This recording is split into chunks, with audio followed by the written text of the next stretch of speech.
Welcome to the first screencast for Earth Science. This screencast will be about Chapter 2, Describing the Earth. As you watch this screencast, you should also be filling out this guide. You can stop, pause, replay any parts you don't understand or need to listen to again. Also, we will be having a test next Wednesday, September 19th. So if you need to go back and re-watch this to understand the material, you can do that too. After you watch this, you should be able to describe the Earth's shape, locate the 7 continents and 5 major oceans, understand how rotation causes day and night, describe and look at the different time zones, compare lines of latitude and longitude and use these to find a place on the Earth, visualize or picture the hemispheres, and look at how Google Earth might be useful to see different places. So let's first look at the Earth's shape. It's actually not completely round, and that's because a perfect circle has the same distance. But the Earth actually has 2 different distances. From the South Pole to the North Pole is a little bit shorter than from the west end to the east end. So go ahead and stop now if you need to and explain in your notes the shape of the Earth. Here's a map here of the 7 different continents: North America, South America, Antarctica, Africa, Europe, Asia, and Australia. We live in North America, that continent. There's also 5 major oceans. The oceans that surround the United States here are the Pacific and the Atlantic Ocean. We also have the Southern Ocean, the Indian Ocean, and again the Pacific Ocean because the Earth is round, and the Arctic Ocean.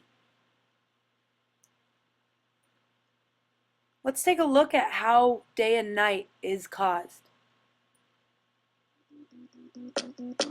Day and night, I toss and turn, I keep stressing my mind. I look for peace, but see I don't attain.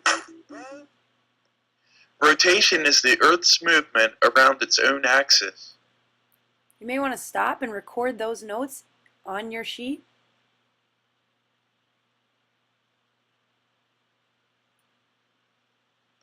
The Earth's axis is an imaginary line that runs through the Earth at its poles, and it is slanted at a 23.5-degree angle. One rotation of Earth around its axis takes about 24 hours. We call this 24 hours one day. Unlike how we see it on Earth, the Sun actually stays in the same spot all the time, and the Earth rotates from east to west for rising and setting. Day and night is caused by Earth's rotation on its axis. As shown, Africa and Europe are having complete daylight, while North America and South America are in complete darkness. Earth's rotation is very important because it is the cause for day and night, which affects your everyday life. Day and night, the lonely seems to free his mind at night. He's all alone, some things will never change. The lonely loner seems to free.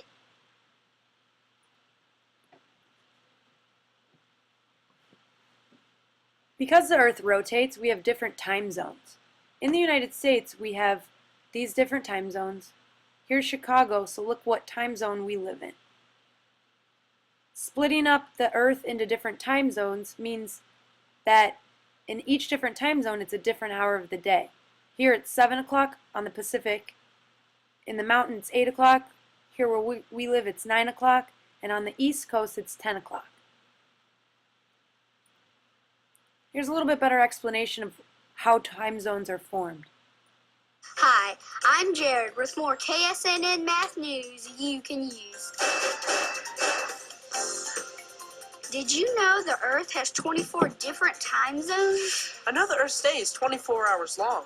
Is that why we have 24 zones of time? Yes, the Earth is a sphere. It is divided into 360 degrees with longitude lines. I remember this. Lines are drawn north to south. The Earth turns 360 degrees in 24 hours. If you divide 360 degrees by 24 hours, it means the Earth turns 15 degrees in 1 hour. So time zones are 15 degrees wide. And that's why we have 24 time zones. A long time ago, cities set their time by the sun's location at noon. Two cities a few degrees apart would still have a different time. Today, these cities are in the same time zone. To learn more, visit our website. Until next time, I'm Jerry. So important concepts that we have while looking at a map and understanding time zones are these lines, imaginary lines, that are used to locate places. And we have lines of latitude, which go side to side, east to west. Okay? And the equator is here at 0 degrees. We also have lines of longitude. Longitude run long ways from the top, North Pole, to the south, South Pole. The prime meridian is a line of longitude. Hemispheres cut the world in half. The equator here cuts the world into a northern hemisphere and a southern hemisphere. The prime meridian cuts the world here into the western hemisphere and the eastern hemisphere. Let's understand how we could find a place on a map using lines of longitude and latitude.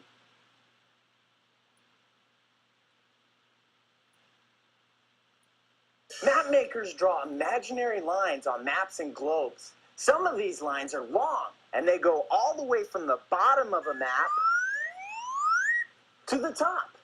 These long lines are called lines of longitude. Other lines are flat and go sideways. These flat lines are called lines of latitude. The Earth's equator is a line of latitude. It is an imaginary line which divides the northern part of the planet, or hemisphere, with the southern part of the planet, or southern hemisphere.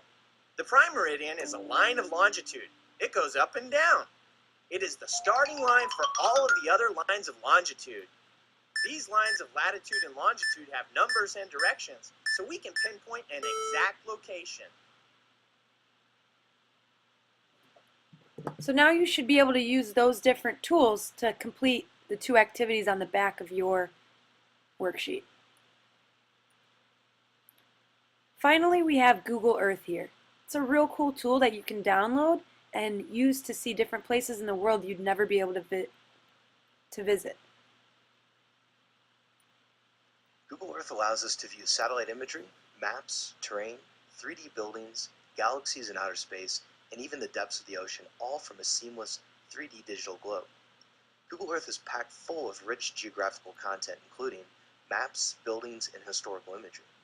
We can search for business locations, get directions, add our own 3D buildings, visit ancient Rome, and even check the weather, all from within the free Google Earth.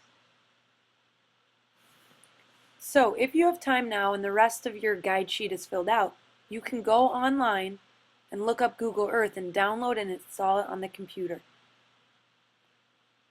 Remember, you can always go back, relook at different parts of this screencast, review it before the test to make sure you understand the terms and the applications for this chapter. Thanks and good luck.